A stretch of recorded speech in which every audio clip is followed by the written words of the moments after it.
Oh, Assalamualaikum warahmatullahi taala wabarakatuh. Oke, sampai ketemu lagi. Kok sampai ketemu lagi sih Bapak sih? Berjumpa lagi maksudnya di channel Ruang Ukom officialnya di Nursing Channel.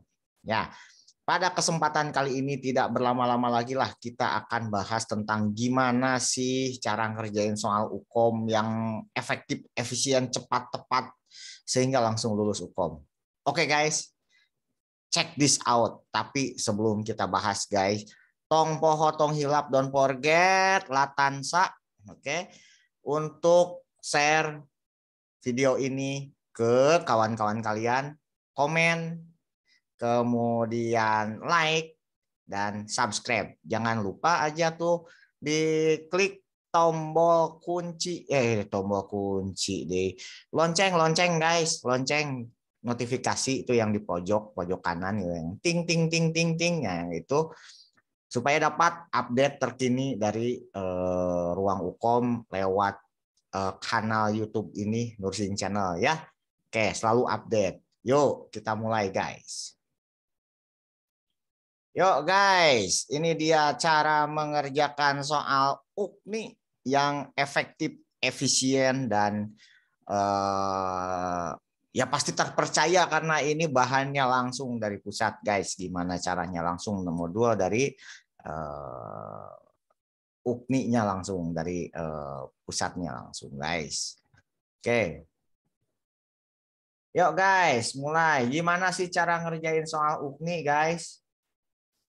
Ya, pertama yang harus kalian lakukan guys adalah sebelum menghadapi ujian, tenangkan diri kalian dulu. Keep calm guys. Keep calm. Jangan cemas, jangan ragu, tetap fokus. Satu titik, titik itu, nah jadi nggak lagu Pak, dihafalin. Ya pokoknya tetap tenang, keep calm, fokus dan percaya diri ya. Supaya hati kalian tenang. Jangan lupa berdoa dulu. Doa sebelum mengerjakan soal. Ya, tetap kita sebagai warga negara Indonesia yang baik, ingat Pancasila. Sila pertama, ketuhanan yang Maha Esa. Ya, oke, jadi awali dengan doa sebelum mengerjakan soal. Itu ya, selain tenang, fokus, percaya diri, doa dulu. Nanti biasanya tuh pengawas pusat memberikan waktu untuk doa bersama tuh di awal. Silahkan sebelum mengerjakan soal, dipersilakan untuk doa ajaran kepercayaan masing-masing. Itu guys. Jadi doa, nah di doa itu yakinkan diri kalian, I can, I can, I can. Saya bisa, pasti bisa, kudu bisa gitu ya. Dan jangan berpikir pikiran yang negatif ya. Keep positive thinking.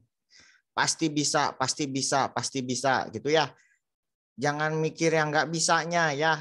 Pikirkan bahwa kalian pasti bisa. Mikir pasti bisa tadi itu jangan muluk-muluk juga. Mikir pasti bisa tuh sebelumnya harus belajar dulu guys, persiapan yang mantap. Oke. Makanya supaya persiapan mantap guys. Nah, ikutin nih video per video kita ini untuk ini nih kita mulai merapihkan lagi nih per bab videonya. Mulai dari bagaimana cara ngerjakan dulu. Nanti masuk ke bagian soal persoalnya. Itu guys. Untuk sesi materinya. Kita bahas satu persatu gimana ya. Mulai dari video ini bagaimana cara ngerjain soalnya dulu. Nanti selanjutnya bagaimana kisi-kisi kita bahas, bagaimana per itemnya, bagaimana soal KMB, bagaimana soal komunitas jiwa, dan lain-lain kita bahas, dipretelin. Dan kalau mau lebih komprehensifnya silahkan gabung dengan program bimbel kita guys, murah saja 100.000 guys ya, murah saja 100.000. Jadi yang mau ujian bulan Juli itu yuk gabung yuk yang apa namanya dengan program bimbel kita. Insya Allah kita akan bantu mempersiapkan kalian supaya siap dan yakin. Jadi keyakinan ini, ketenangan, kefokusan ini tuh bisa terlatih. Insya Allah kita bantu latih supaya kalian siap menghadapi ujian. Oke, next. Jadi supaya berpikir kita bisa tuh memang harus ada persiapannya. Oke, next. Nih guys, mulai cara praktis atau tips mengerjakan tipsnya ya, mengerjakan soal uji kompetensi. Apa sih yang harus dilakukan? Begini guys caranya. Pertama, pada saat kalian mengerjakan soal, prioritaskan jawabannya itu di jawaban yang bisa kalian jawab dulu, yang mudah. Tapi jangan loncat, jangan loncat-loncat, tetap ngurut gitu ya. Soal nomor 1, oh ini mudah bisa dikerjakan. Nomor 2 susah, jangan nguyek aja, jangan terus di soal nomor 2 yang susah itu. Ya kalau dirasa susah lanjutkan lagi, karena ada waktunya guys, 180 menit gitu ya. Untuk mengerjakan 180 soal, satu soal 1 menit. Jadi don't waste time, tong micenan waktu, jangan buang waktu gitu ya. Kalau kata bahasa okemnya mah BBW gitu ya, buang-buang waktu gitunya. Gak boleh guys, jadi prioritaskan jawaban soal yang mudah dulu. Jangan terpaku pada soal yang sulit. Nah, baru di akhir pastikan semua jawabannya itu dijawab. Jangan ada yang kelewat. Kalau nggak bisa pakai logika umum aja ya. Jangan ngitung kancing. Nah, di program Bimbel Ruang Ukom tuh nanti diajarin tuh. Bagaimana kalau kalian nggak bisa ngerjain soal, itu pakai logika umum, itu kita ajarkan. Ya. Kalau di video ini mah kita spill yang umum-umum nanti gitu ya. Yang lebih intensifnya silahkan gabung dengan kita. Bagaimana cara gabungnya? Silahkan ada nomor official kami di link deskripsi. Oke? Oke, cek nanti di link deskripsi. Kemudian semua jawabannya ada nilainya 1, nggak ada penilaian negatif. Jadi jawaban yang benar 1, yang salah 0. Nggak ada jawaban kalau kalian jawab salah negatif 1, nggak ada itu. Jadi jawab aja semua, oke? Jangan ada yang kosong, sayang ya, dibuang sayang teh geningan, gitu ya. Maka jawab semua soal, isi hijau semua ya, jangan ada yang merah-merah, nah kayak gitu ya. Lanjut. Apalagi sih Pak yang harus dilakukan? Nah, kemudian pada saat baca soal, baca soalnya dengan cepat. Dengan teknik skimming. Baca cepat, guys. Oke, baca cepat. Jadi kecepatan membaca ideal untuk soal nasional adalah 300 kata per menit. Dan soal UKOM tuh sudah terstandar. Sudah terstandar untuk supaya dalam soalnya itu bisa dibaca 300 kata per menitnya. Tapi kalau kalian bisa lebih cepat bacanya bakal lebih baik. Nah, di program bimbel kita ajarkan juga bagaimana teknik skimmingnya. Teknik membaca yang efektif, efisien, tepat, cepat, dan tepat, cepat, efektif, efisien. Nah, jadi kemungkinan kalau 300 tadi 180 menit tuh kalian mah ya rata-rata tuh yang sudah bimbel mah 100 menit itu sudah selesai itu 180. Sisanya tinggal ngecek lagi jawaban yang nggak bisa itu. Rata-rata sih kayak gitu tuh yang sudah dengan kita. Nah, kalau dengan skimming nggak bisa dipahami, baca setiap kata penting, scanning ya. Nah, scanning dan buat analisa keputusan hanya berdasarkan data fokus yang ada, data fokus atau pertanyaan yang tertulis saja. Oke, skimming, scanning. Skimming baca cepat, kemudian scanning mana data-data intinya, data mayor yang paling banyak itu dihitung, mana fokuskan datanya baru pilih jawaban. Gitu guys. Yang terpenting adalah hindari asumsi. Hindari bercampurnya data dan asumsi dalam menjawab soal. Fokus pada data yang tertulis. Jangan nambah-nambahin data. Gitu ya. Jangan nambahin data ke dalam bacaan soal. Gitu ya. Fokus hanya pada data yang tersaji di dalam soal. Oke guys, begitu. Jadi jangan mencampurkan asumsi. Kalau saya bilang jangan berandai-andai gitu ya. Next. Tadi yang seperti saya bilang, waktu rata-rata yang digunakan untuk menjawab semua soal atau satu soal adalah 60 detik. Jadi 1 menit satu soal. Kalau lebih cepat lebih baik, gitu ya. Tapi biasanya ibu-ibu mah nggak mau lebih cepat lebih baik ya. Yes. Terus perhatikan waktu yang tersisa, guys. Perhatikan waktu yang tersisa. Jadi cek tuh ada kan di itu tuh ada waktunya, gitu ya. Jadi jangan kebablasan, jangan keasikan, perhatikan, tetap keep watch, tetap lihat, perhatikan waktu, ya. Kemudian secara umum tadi 60 detik dianggap waktu yang cukup untuk mengerjakan satu soal. Jangan tergesa-gesa, walaupun dibatasi satu soal 1 menit, tapi kalian jangan dak-dikduk, tergesa-gesa, tetap fokus. Makanya dilatih gitu ya. Fokus pada soal dan jawaban. Jangan tergesa-gesa. Itu ada tekniknya, guys. Next. Kemampuan pertama selain skimming, scanning, pahami struktur soal. Ya, pahami struktur soal. Harus tahu dulu struktur soal.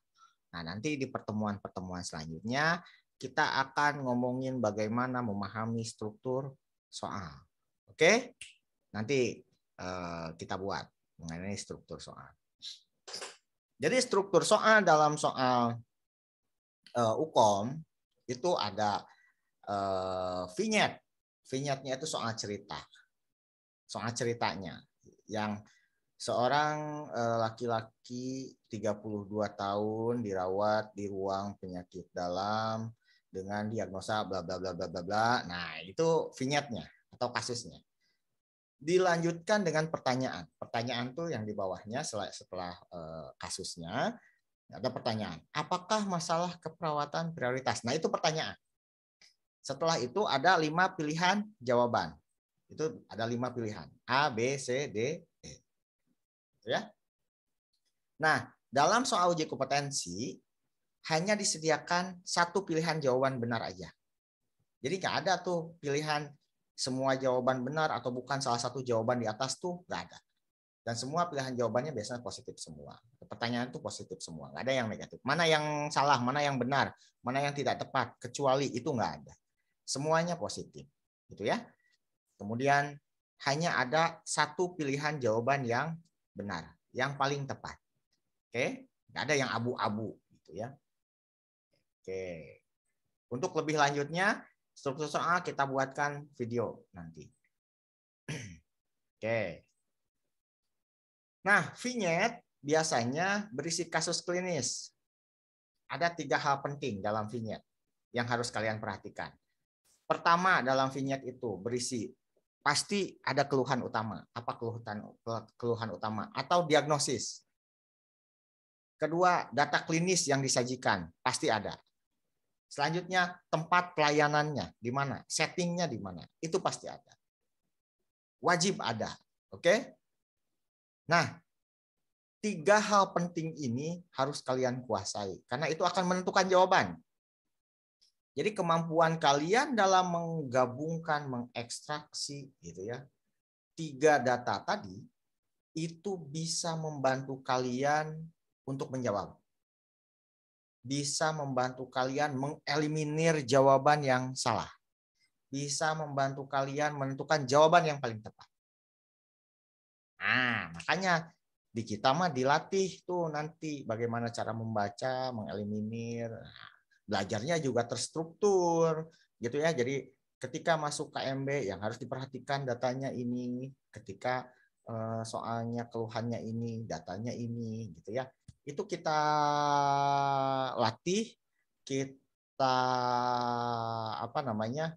Kita berikan supaya bisa baca soalnya cepat, tepat, efektif, efisien, jawabannya juga benar. Itu guys. Next. Yang perlu diingat, semua pilihan jawaban homogen. Homogen itu apa, Pak? Homogen itu ya sama jenisnya, gitu ya. Jadi contoh pilihan jawaban yang homogen itu ya kalau misalkan contoh masalah keperawatan ya masalah keperawatan semua, gitu kan. Jarang ada pilihan jawabannya tuh A-nya tentang masalah keperawatan, B tentang etika, C tentang tindakan. Itu nggak ada ya tentang kalau masalah keperawatan pilihan jawabannya masalah keperawatan semua, gitu ya. Contoh homogen tuh misalkan pilihan jawaban A XL, B mentari, C tri, D ya apa friend, nah, E apalagi itu provider tak aksis. Nah, kan itu semua pilihan jawaban tentang provider kan GSM. Nggak akan pernah XL mentari kemudian Indosat gitu ya. Kemudian pilihan E-nya Pertamina, nggak akan ada kayak gitu. Semua homogen guys. Kemudian nggak ada yang tampak mencolok salah satu berbeda, nggak ada. Itu yang tadi saya sebutkan karena homogen.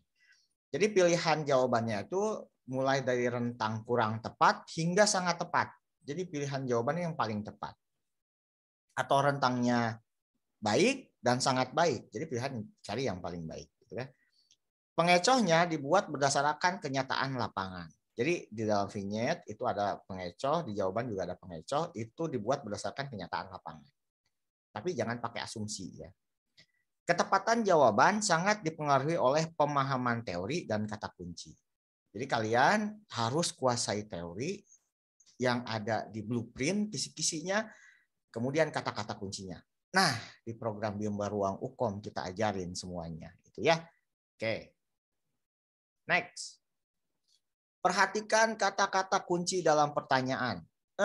Kata kunci dalam pertanyaan itu perhatikan. Apakah yang ditanya masalah keperawatan prioritas, diagnosa prioritas, prioritas tindakan, tindakan utama, tindakan paling penting, tindakan prioritas, tindakan awal, tindakan sesegera mungkin, atau tindakan yang harus dilakukan segera, awal tindakan, tindakan selanjutnya, atau tindakan prioritas. Itu perhatikan dalam setiap pertanyaan tuh kata kuncinya apa. Karena itu akan menentukan jawaban dan akan menentukan apa yang harus dibaca dalam vignette untuk membantu menentukan pilihan jawaban. Itu penting. Kata kunci ini adalah modal fokus memilih jawaban di antara semua jawaban yang tampak benar tadi. Gitu ya. Wajib. Pak soalnya. Ini makan kisi-kisi dulu guys. Bukan kisi-kisi dulu, spill-spill caranya dulu. Untuk contoh soal nanti di video selanjutnya tentang pilihan, tentang mengerjakan soal. Ya.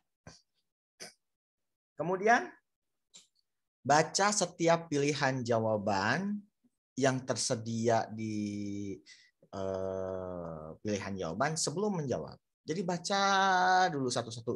Ingat jangan tergesa-gesa. Tetap fokus satu titik itu. Jadi nyanyi deh si Bapak mah.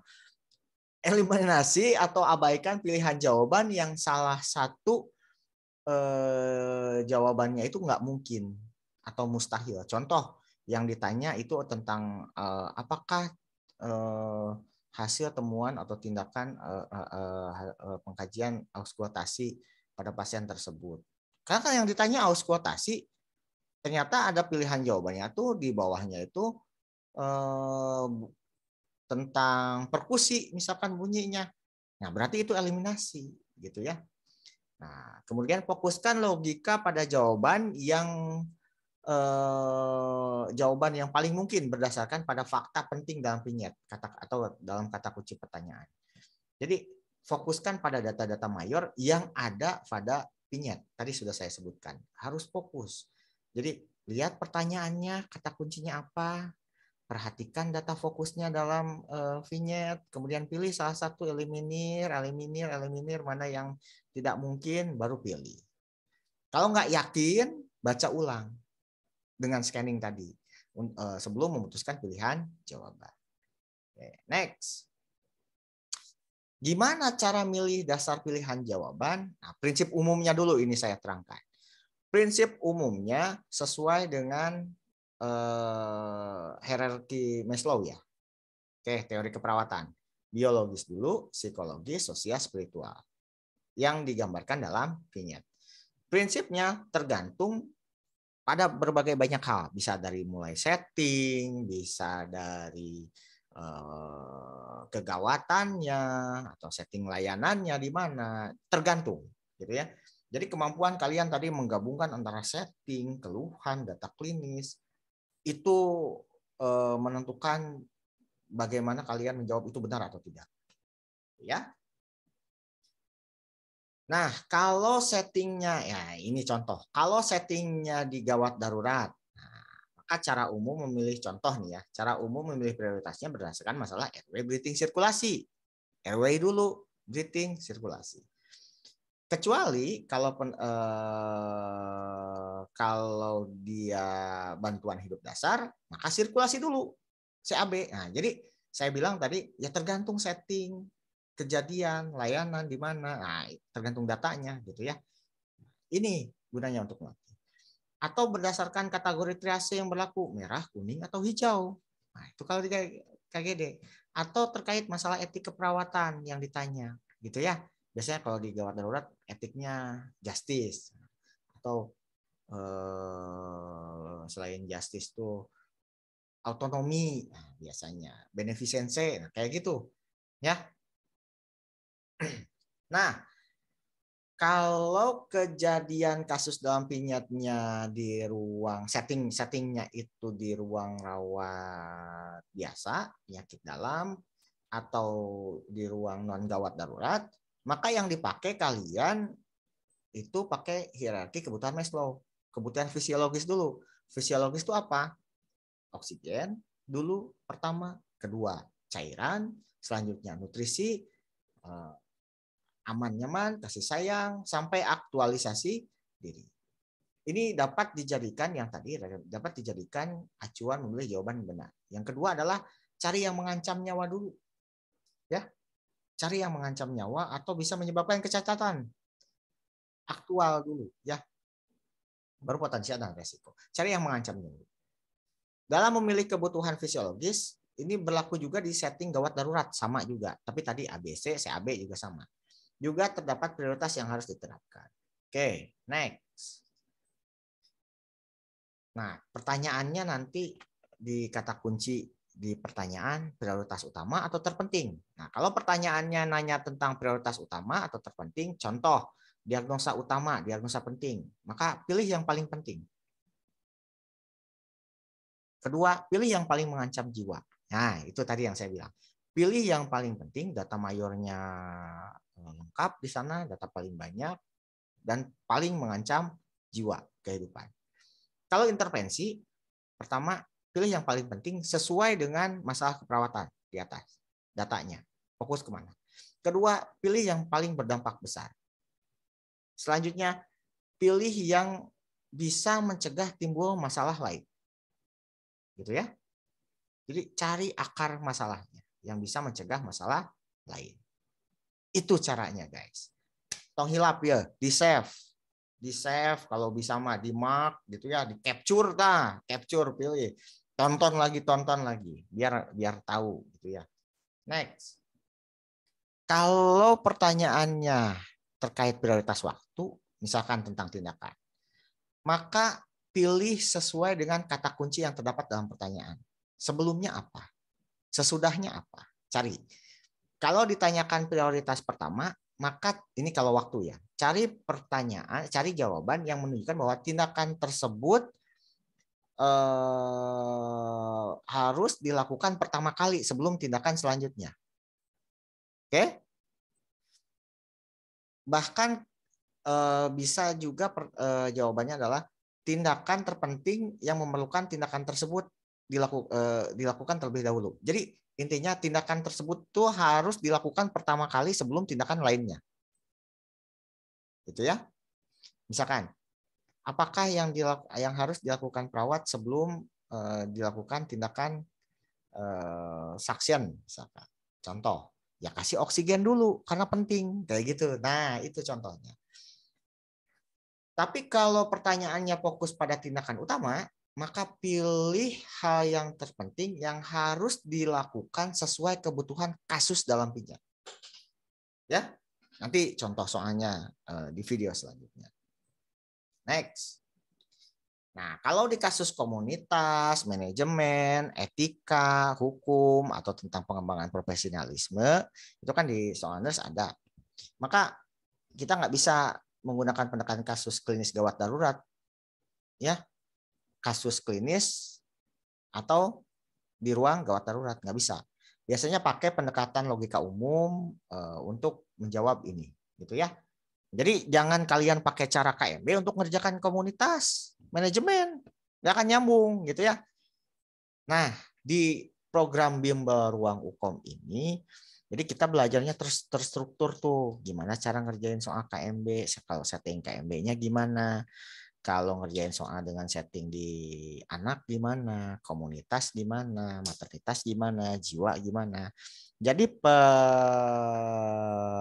apa namanya per setting itu akan kita kasih kata kunci yang sering muncul, gitu ya. Cara menjawab yang efektif gimana? Kita berikan itu, guys. Ya, oke. Itu aja mungkin, guys, yang bisa saya sampaikan. Terima kasih atas perhatiannya. Terima kasih telah menonton. Jangan lupa, guys, share ke kawan kalian yang mau sama-sama Ukom, ke teman-teman sekelas, ke kakak-kakak tingkat yang mau retaker juga, gitu ya. Semua, pokoknya semua perawat yang mau Ukom silahkan share. Kemudian komen juga ya. Kalau yang tidak paham silahkan komen di link komentar. Like juga jangan lupa, guys. Kita butuh support dari kalian biar kita makin semangat bikin kontennya ini, guys. Kalau semangat berarti ya kita terpacu untuk membuat apa namanya konten yang lebih baik lagi. Kemudian jangan lupa tombol notifikasinya, guys. Oke, tombol notifikasinya dihidupkan, loncengnya dihidupkan, guys, ya. Jadi biar apa namanya dapat update terkini dari channel kita. Oke. Itu, guys. Jadi itu sekelumit bagaimana cara menjawab soal Ukom yang efektif dan efisien. Tidak BBW, buang-buang waktu. Oke, gitu ya. Nah, ini, guys, sebagai informasi juga kita akan melakukan tryout gratis gitu ya buat yang nurse. Nanti yang buat D3 juga sama kita akan buat gitu ya. Jadi jangan lupa klik tombol notifikasinya ya, subscribe juga biar tidak kehilangan info tuh kalau kita ngadain apa namanya di apa namanya pemberitahuan bahwa kita akan melakukan tryout gratis. Ya, gitu ya, guys. Oke, tetap tunggu informasinya dari kita untuk tryout gratis serta pembahasan tryout gratis. Oke, untuk pelaksanaan Ukom bulan apa? Bulan Juli. Gitu ya. See you, guys. Oke, terima kasih. Tetap semangat, tetap belajar. Semoga video ini dapat bermanfaat. Assalamualaikum warahmatullahi wabarakatuh.